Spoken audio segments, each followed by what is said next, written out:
I'm Louis O'Connor. Welcome to our weekly review this end of the third week of January 2024.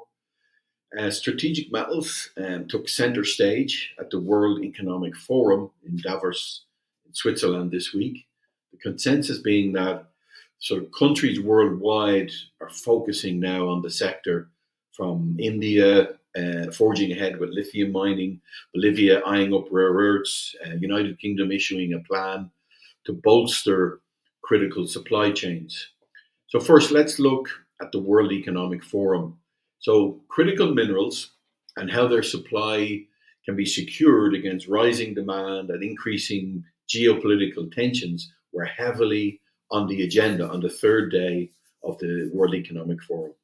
Now, one of the most important points of the panel, which was moderated by Jason Bordoff, he's an energy policy expert and professor at Columbia University. His point was that the mining industry needs more capital. The industry is suffering from underinvestment, agreed Benedikt Sobotka, who's CEO of Eurasian Resources Group. His company supplies essential raw materials for the energy transition. So, electric cars, solar, wind. Now, he sees a perfect storm brewing due to rising demand but insufficient supply from the industry.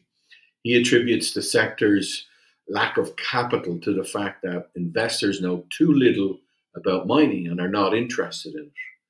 So the industry is needed but not necessarily wanted, added Laila Ben Ali, who's the Moroccan minister for the energy transition. Now, another factor repeatedly referred to and also cited as a challenge is a shortage of skilled workers. By 2029, more than half of the 200,000 strong workforce in the US mining industry will retire, and they're not being replaced. In the 1980s, there were 28 universities in the US graduating degrees in critical minerals. Today, there are only 14. So human capital and engineering expertise no longer exist in the US and EU. In the UK, plans are in motion to boost critical supply chains. So to tackle supply chain disruption risks, I should say, and increase resilience against challenges like climate change, geopolitical tensions, and trade protectionism, the British government published a critical imports and supply chain strategy this week. One of the central objectives of the strategy is a better collaboration between the industry, government, and academia to identify and address possible risks before they affect the British economy. Also, big news from South Korea as confirmation came in with plans to forge ahead with a $470 billion plan to build the world's largest chip factories to be named mega campuses. So, South Korean President Yoon Suk Yeol unveiled an updated plan to build the world's most extensive chip making hub south of Seoul's capital. Part of the ambitious plan is a staggering sum of $470 billion in investments from the private sector. Set to be completed in 2047, the ambitious plan envisions leading chip makers, Samsung and SK Hynix, to funnel capital into the sector and to build 13 new plants and 3 research facilities on top of 21 existing facilities.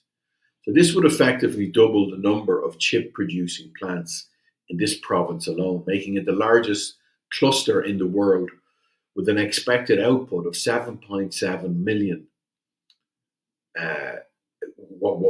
which is 7.7 million equivalent wafers per month. Now, India and Bolivia are making progress on mining critical minerals. So while the Bolivian government announced plans to mine rare earths, India is forging ahead with lithium extraction on home soil and has acquired lithium blocks in Argentina. That's all the news for this week. As always, we welcome comments, or if you have any views or ideas, please comment in the comment section. And if you alternatively would like to learn more or investigate more about owning rare earths Strategic metals, which are the backbone of manufacturing in this 21st century. If you'd like to maybe consider owning them as physical assets, please reach out. Thank you very much.